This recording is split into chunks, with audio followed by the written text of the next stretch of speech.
Welcome back to Brupeg. Last week we had our first sea trial, and this week we settle into Gladstone. We start to get back into some boat jobs, and we get ready for our next gorgeous group of cadets to come on board. Brupeg was a sunken fishing trawler that was stripped out and ready for the scrapyard. She's just completed a 10-year rebuild that's brought her back to life. With the help of volunteers and funded by our Patreons, community and subscribers, she'll be crewed by passionate people from around the world. If you'd like to be involved and support the project, please consider joining us on Patreon or subscribe to the channel. There's a link in the description below.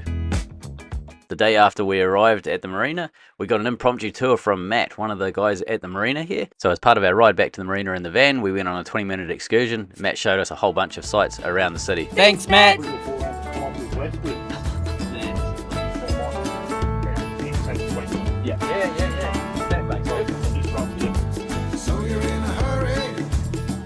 Thanks Gladstone for making us feel so welcome. Viewers, locals and marina staff have just been amazing, and we feel very at home here already.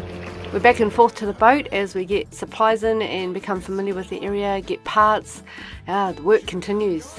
It's a very different environment for us. It's a big port and it's a lot of resource here and a lot of different boats. It's great fun for us.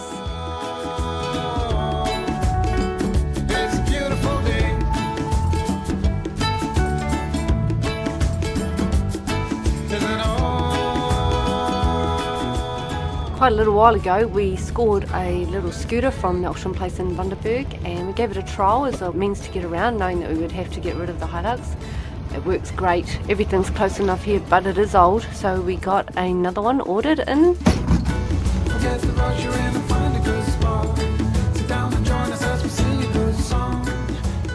And this is one of the ways we go shopping when we're just picking up some food or we need some parts or something like that that's close enough. We shoot over it in the dinghy, and tie up, and we scoot.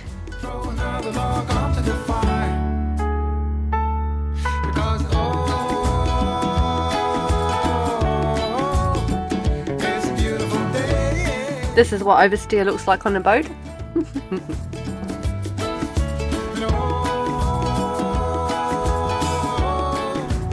But of course, work continues on Brupeg, and we're getting ready to have our next group of cadets from Gladstone here with us soon, so back to it. So a small debrief after our first trial. Of course you saw the boat performed beautifully, crew as well. Thank you Duncan for your help. So there was a leak, Damien fixed that, you saw that in the last episode. One of the improvements we need to do is to make a catch tray for the grease coming out of the stern gland. One of the other things we discovered was when we're at full power, throttles down, this room gets too hot. It got to 55 degrees Celsius, so we've got to do better heat management. You can see Damien started already. This is what it's going to look like. Stuff all around here. We need to insulate the exhaust from the turbo out. We also need to stop some noise that's happening in the generator. We're running the generator. It's sort of, when it's overcast, it's an hour and a half, maybe even 2 hours a day. When we've got good sun, it's 45 minutes and it's an hour, which is great. But there is a bit of a rattle. We've got a very long exhaust on the generator, so we need to do something about that. But other than that, the trial was great. So on Brupeg, we've had a challenge where we can't get full throttle on Brupeg. So when we put the throttle lever hard forward, i.e. there, basically the issue that we're having is we're only getting 1,650 RPM on the engine. We should be getting 1,850, so 200 RPM more than what we're getting. The red line on the engine, or where it's designed to run, is 1800, 1800. So it can run continuous at 1800. However, the test to make sure that we don't have the prop too big or the pitch too aggressive, that sort of thing, is to be able to run at 1850, so 50 RPM over our red line, and run at that for 15 minutes without A, overheating the engine, and B, putting heaps of black smoke out the back. So if it meets both of those criteria at full throttle and comfortably sits at 1850 without overheating or doing anything weird, then we know that the propeller is correct. And if it can't get to that speed, we've got the throttle right forward and we can't get to that speed, the prop is too big or the pitch is too aggressive. If it easily gets to that speed and could go more, if it starts over revving 1850, then the prop is too small. We need to put more pitch on it. So you can re-pitch props. It is normal to adjust props when you're first setting a boat up with a different engine. However, one of the issues that we've had recently, it's only just turned up, is our idle has jumped up like 250 RPM. So we should be idling between 550, 600 RPM, and we've been idling at about 900 to 930. So the throttle isn't fully going back. However, we always had the throttle going back to there, thinking that was basically neutral, or you know, as low as we could get idle. However, we unlocked an additional less RPM on this throttle. So there's something jamming that. I don't know what, but what it also means is we can probably correct our high-end RPM by being able to adjust everything correctly. So this is pretty cool. We're going to dig into it, figure out what that jammy thing is, and then we can also start to actually adjust the throttle cable correctly. So underneath our throttle assembly here, our throttle lever is definitely jamming. Why are we getting this weird thing? I just figured it out. That screw is slightly too long by like 0.5 millimeter, and up here, see if I can show you. Okay, so see this lever here coming down, you've got this adjuster just here. When that goes up, very close to the edge, when it goes up, is hitting that screw there on the inside. I thought that was a physical stop, but it's not. That's the physical stop right at the very top. Can you see that up there? These are the stops. I knew that these were the stops, but I didn't realise we weren't hitting them. So this is awesome to have found this problem, because now we can solve the throttle issue. I bet if I take that out, even just a few winds, that's going to be perfectly smooth. Yep, look at that. Beautiful. Just filed off 0.5 millimeter or so. Put that guy back in, and I think the problem will disappear. Yeah, problem gone. Alright, let's get this back together. Alright, now that we have full idle, let's go and adjust the engine end. So this is our throttle cable, and I've disconnected it off the lever. So this lever here, that's full throttle, that's idle, so there's not a huge amount of difference between the two. But what we need to do is crack off the little locking nut, and this has an internal thread, and we can adjust the length of that so that we can get our idle bang on, because at the moment I can't physically get it on there because the idle is needs to be adjusted out. So you can see here, you can spin that and you can adjust your length quite a lot. So at the moment we do need to come out quite a bit, so come back a touch. And then this here has a little quick release. See that little fitting there? So you lift it up, put it onto the ball. Bit hard to do one-handed. There you can see, that's how it sits on. I'm going to take it off so you can kind of see, but basically they just come off like that. Then once it's back on, you put that locking nut down tight. You can nip it up. Just with a, doesn't have to be super tight, it's only a little 4mm. And then that, in theory, is hard idle. So we should be able to push that all the way forward and see if we can get a stop. You just saw me clip the throttle cable on, and you can see that there is with it in like an idle setting, and I can push down and basically that's loading up on the cable. So I know I could actually physically adjust that cable a little bit more to get rid of that spring. It's not moving the engine lever at all when I push down on it like that. It's actually just loading up the Morse cable. So let's go and adjust the engine again and try and get rid of that play. Okay, so just loosened the locking nut off. I've popped this off, and I just want to wind it out one turn, and then go and see if that works. Alright, so we've still got a little bit of play. Let's do another turn. Okay, so one more. Alright, so we should... Alright, I think we've got there. Alright, full throttle, back. We've still got a little bit going on here. I kind of want to just leave it now. I've already adjusted it quite a lot. I want to go and basically do an idle test, and then maybe a full power run just to make sure that I've got it working correct. I'll do the rest of the tuning once I've got the engine going and the boat's moving. We've come over to the marina, to the wharf, to fill up with water and doing a bit of a clean at the same time. It's a lot of black dust, you can see it on the side there, because of the coal loading wall over here. This is the quarantine wharf. You see here, marina, lovely marina.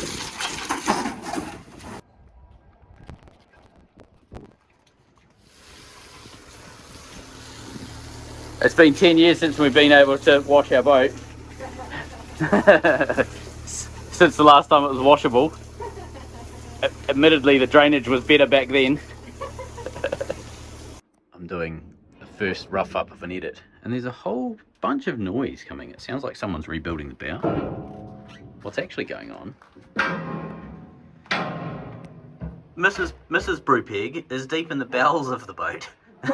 Smashing things around and ripping stuff up and doing the heavy labour inside the cofferdam.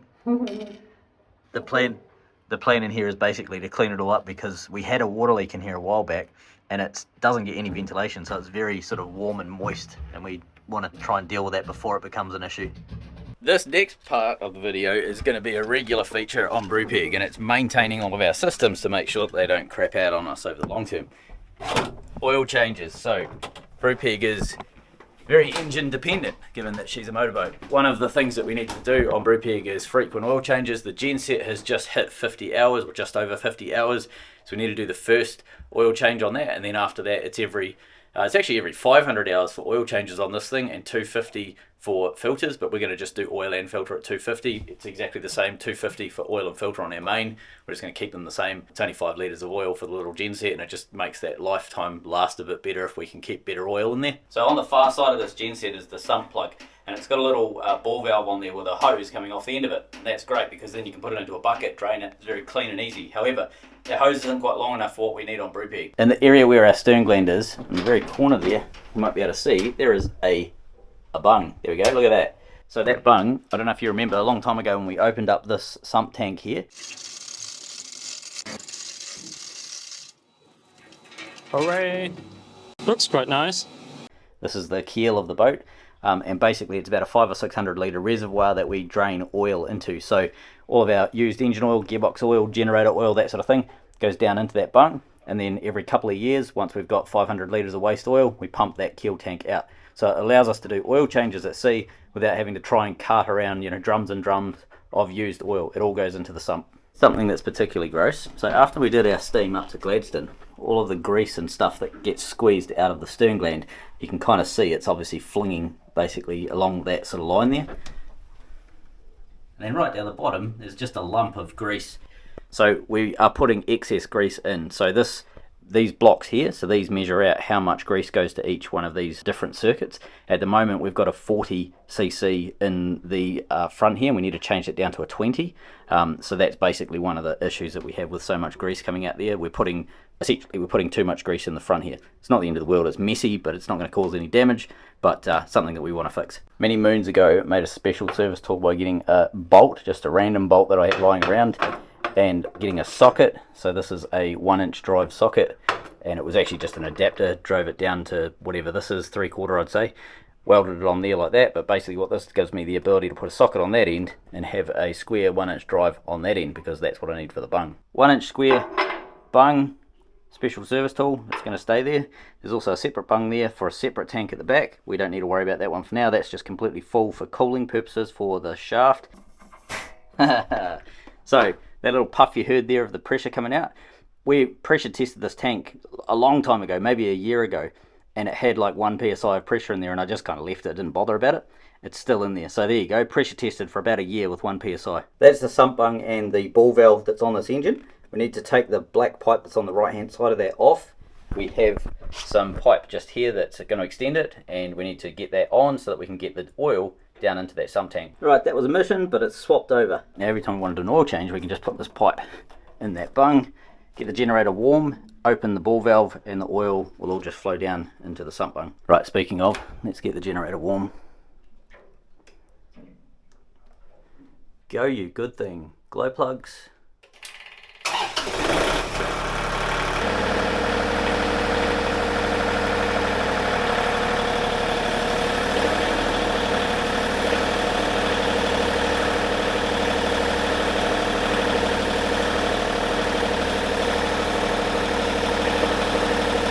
Mechanics tend to hate doing oil changes on cars or trucks or whatever, generators in this case, when everything's hot, when the engine's up to operating temperature, because it's scalding, everything's really hot and it's difficult and you burn yourself all the time. But if you've got pipes and tubes and ball valves and things set up like we have with this genset, the best thing to do for the engine is to actually get everything up to operating temperature, get it hot, and then turn it off and drain all the oil, because then it's so thin, it's so viscous at that point, it just drains down really easily. So you get more of the old oil out, rather than if it's stone cold and you try and do the oil change then. There we go, so we're putting 9.5 kilowatts in with the genset. We've got 3 kilowatts going in with solar, so we're doing 400 and call it 400 to 420-ish amps. 11 kilowatts basically going into the batteries. We don't have a lot of load at the moment, only 100 watts of load. So yeah, pretty much everything that's being created on the boat is going straight into the batteries. Alright, it's been running for a while, so let's shut it down and do the oil change.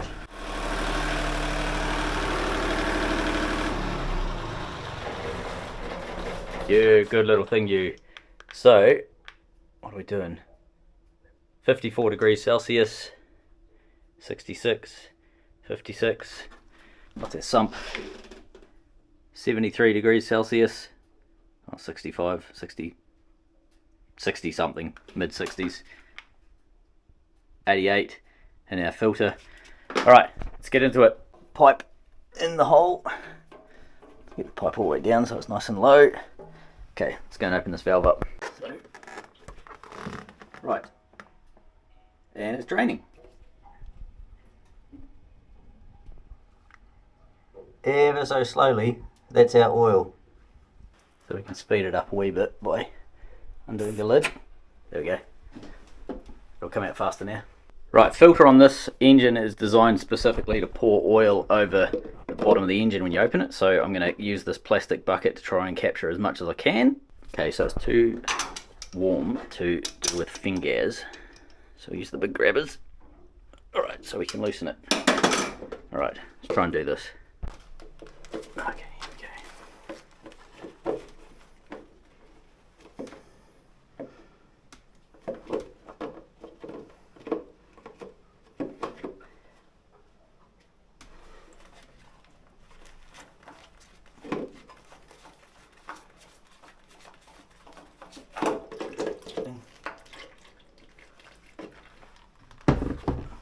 Alright, new filter. So this is a Donaldson filter. Whenever you're putting new oil filters on, you always want to get a little bit of oil.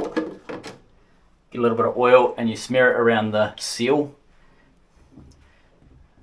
Doesn't need a lot of oil, literally just a tiny amount is enough. What that allows is the filter, when you spin it on like so, so you want to nip it up and then you want to do about 3/4 of a turn. Something like that. And that allows the seal, that oil allows the seal to be able to spin without sort of ripping and binding up. Because we're not in a rush for this to come back online, I'm just going to let that oil drain for, I don't know, a good 2 hours or something like that. Let's go and do something interesting in the meantime, and then I'll come back and I'll fill that up. So this is now cold. Well, it's warm, but it's cold. So we can turn off the little butterfly valve, so that stops the oil from being able to leak out of the engine. On today's menu, we're going to be using Castrol RX. This is a 15W40. So what this means, if you're not familiar with oils, 15 weight is a measure of the viscosity or the runniness. So 15 is a measure and 40 is a measure. This is at 15 is at 0 degrees Celsius, and this here is at 100 degrees Celsius. So if you're in a cold climate, you want to have something more closer to 0. So it might be a 0 weight 40 or a 5 weight 40, something like that. In a warm climate like where we are, 15 weight 40 is perfectly fine. And the CI4 Plus is basically about, essentially it's a modern oil. A CI4 is a good oil, a Plus is better. Anything that is like CI4 Plus, etc. is backwards compatible. So we actually use this oil in both the genset and the main Cummins, and it means we don't have to have multiple oils, we can just have one good quality engine oil for everything. It's not the easiest of locations for the, let's get a funnel. My funnel does not fit inside the mouth of this filler. So we're just going to be using this.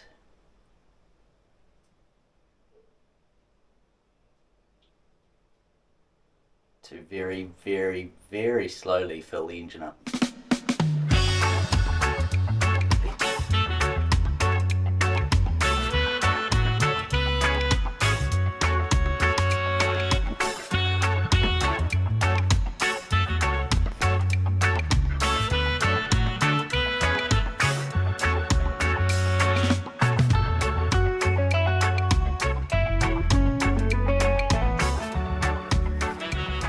So the oil level at this point is kind of irrelevant. It just needs, you just need to make sure you're not putting like far too much oil in the engine.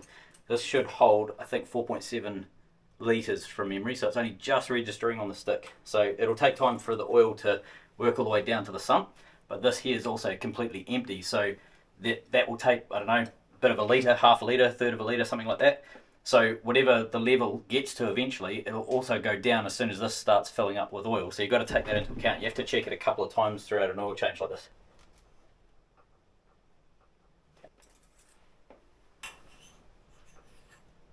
So we are at the bottom end of it. We're at the low mark. So give it a few seconds just to sink the oil into the sump. So on this dipstick, low is there, high is there, and the oil level is basically in the middle. So there's our 3 marks, pretty much bang in the middle. Alright, so once you've got a fair decent amount of oil in there, it's not fully topped up, so it's maybe 85-90%, something like that, you can start the engine. It cycles the oil through the engine, and mainly it fills up the oil filter, which is the main reason we want to do that. So I'm going to start the engine, run it for 10-20 seconds, just until I see the oil pressure number come up on the gauge here. So in a car you'd look for the oil light. Once the oil light goes out, you know you got oil pressure. Basically same deal, but for us it's a gauge. So we'll do that, wait till we've got oil pressure, then we know all the galleries are full, the oil filter is full of oil, and then we can start letting it drain back down into the sump and check the levels properly, and that's our final level.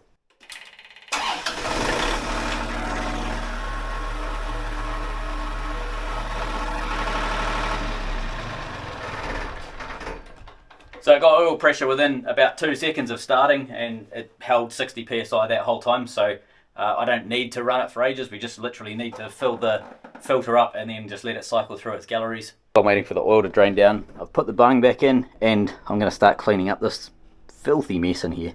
Right, so after that run, we still need to add a bit more. So I've put 5 litres in out of the packet, and I still need to throw in, I'll do half a litre and we'll see how we go. Almost half a litre, let's see how we go with that. It's really important never overfill oil in your engine. So basically if you overfill the oil, you want to drain some so that you can get it back down to the maximum you're allowed in the engine. And the reason being is because if you overfill it, you often don't leave enough room in the crankcase for the blow-by and all the various pressures and everything, and you can end up having oil go past the rings of the piston, get into the combustion chamber. Best case scenario, your engine just smokes like a dog until it burns off the oil. Worst case scenario, you can cause some massive engine damage by hydraulicking cylinders and basically breaking rods and things like that. You really don't want to have too much oil, and you want to have, in an ideal world, your engine always needs to sit at the maximum level for oil, but anywhere between low and high is acceptable. Just always err on caution, never go above that.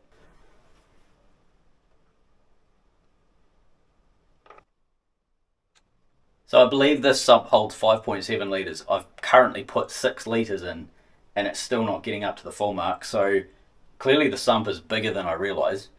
That's fine, that's not a problem, just so long as I don't overfill it. So I'm just going to be cautious. I'm just going to let it sit for probably 20 minutes just to make sure all of the oil has worked its way from the engine down into the sump so I don't overfill it. And I'll come back later and we'll put a bit more in just to top it up. Speaking of top-ups, oil changes are going to become a regular feature of Brupeg, and we need a safe way to store oil in the engine room. So we're thinking about building this. It's a 6-compartment oil storage drum, and essentially it allows me to hold all of the liquids that potentially are going to cause issues in the engine room in a really safe way to be able to store them and also use them and access them. So what are we storing? 80 litres of engine oil, 60 litres of gearbox oil, 20 litres of 2-stroke oil, 20 litres of hydraulic oil, 20 litres of coolant concentrate, and 20 litres of fuel biocide. And that should be enough to do a year's worth of running. The tank itself will live up in this space next to our fuel filters and beside our lead acid start batteries. It's an area that's really badly utilised, so we'd change this design. We'll put the filters for the fuel filtering on the side of it, and then that whole area will get cleaned up. Be a way better solution. Here we have our model demonstrating the latest in DJI backpack hardware. What this actually is, ooh, look at that. So it's basically a backpack full of drone.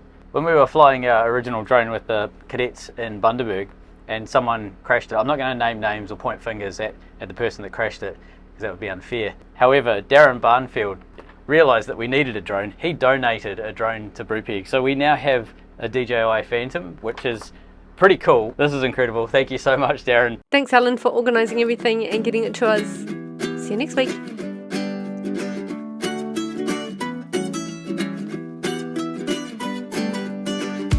You got